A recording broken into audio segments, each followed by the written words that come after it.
Good evening. Thank you for taking the time to be here and this event. Watch the documentary through which we tried to voice a glimpse of the reality of Syrian detainees in the Assad regime prisons.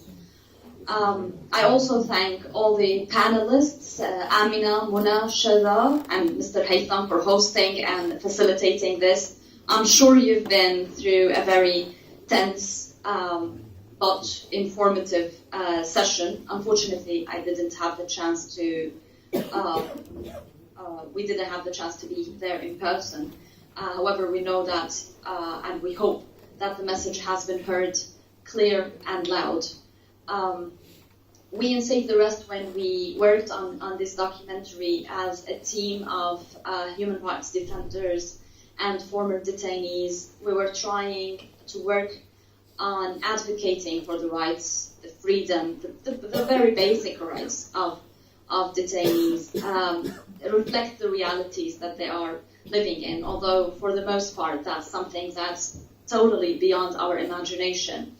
But most importantly, and this is what I want to use those precious 5 minutes to talk about, is to translate all of this tension that you feel right now, all of the pain and sympathy into action. Because although we all feel the pain and we feel the sorrow for those who have unfortunately left us, but we always have the responsibility to continue to demand the freedom and the basic rights of those who remain, basically the rest. Those who are still alive in the prisons of Assad, and every minute that passes by means that one more soul is lost. And that's exactly why we try constantly to focus on demanding the freedom of those who remain alive in the Assad prisons, let alone in the long term, of course, demanding justice and accountability. So in the immediate run, and based particularly on what I believe Amina has shed the most light on, which is the notifications of death through the civil record, we now know the full cycle of death that the Assad regime is using against our detainees. So they are taken, forcibly disappeared in places their families know not about, and then very often they are referred to secret trials for crimes they never committed, for charges that are never disclosed, and sentences that they are never informed of. And then they are told, or they are executed, basically.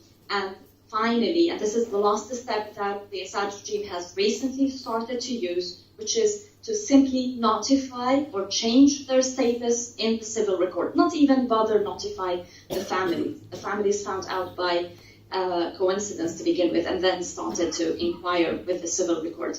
So what we are trying, based on all of that, and based on the reports of human rights organizations, the Commission of Inquiry, the Caesar photos, we know a lot, the world knows a lot about the details of the death cycle in Assad prisons. What we know, what we need now is action. We need Assad to know that it is important and it's imperative to stop, at least for the time being, to stop the death penalty, at least for the time being, to stop using those extraordinary judicial systems, that is the court of terrorism and the military court against civilians.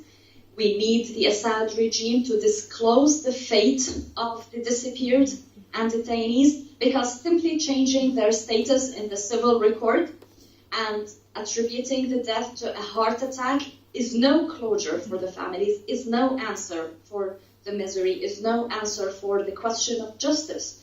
We need to know the whereabouts of their bodies. We need to know the real reasons for death. We need to know those responsible. And those responsible for those deaths need to be held accountable. The world cannot pretend we don't know this anymore. This is, although it is happening in what we in Syria called beyond the sun somewhere like a black hole where we know very little about. But the past 7 years have witnessed a conflict that's the most documented in the history of humankind. So we know a lot about this vicious, malicious cycle of death, and we need to put an end to that cycle of death. Because let me tell you one thing. And next Tuesday, as the following Tuesday, in Saydnaya prison, there is a list of 20 to 50 people called from their dorms, from their cells, and taken to be executed. As I said, in secret trials where they have no right to any legal counsel, and they have no right to understand or know their charges at all. They're simply there for the sentence to be executed, for them to receive that death penalty for nothing. So we need to stop that cycle. In the long run, of course, we cannot give up the question and the demand for the release of all arbitrarily detained persons, as well as the accountability and justice against those responsible for those violations. Because unless this tragedy is answered with justice, there is no way we can put an end to the cycle of violence. And also, and very importantly, we need to dismantle, and I'm using the blunt word of dismantle, avoiding the diplomatic, watered-down version of institutional reform. We need to dismantle the security apparatus, the security state that has led to this cycle of impunity through which the Assad regime operates in Syria against those detained in its custody. I think these are the most important things I wanted to talk about this evening, and I cannot stress more the importance of taking action, whether we like those demands we have voiced in some letters to diplomats in Geneva, because we screened this very same documentary in Geneva last week as well, and we try to voice them over and over. You can do this in correspondence to your parliament as well. We need every government to feel the responsibility to act and to stop the Assad regime from continuing that cycle of death, which we know a lot about right now, and it's time to act. And that's all I wanted to say for this evening. Thank you so much.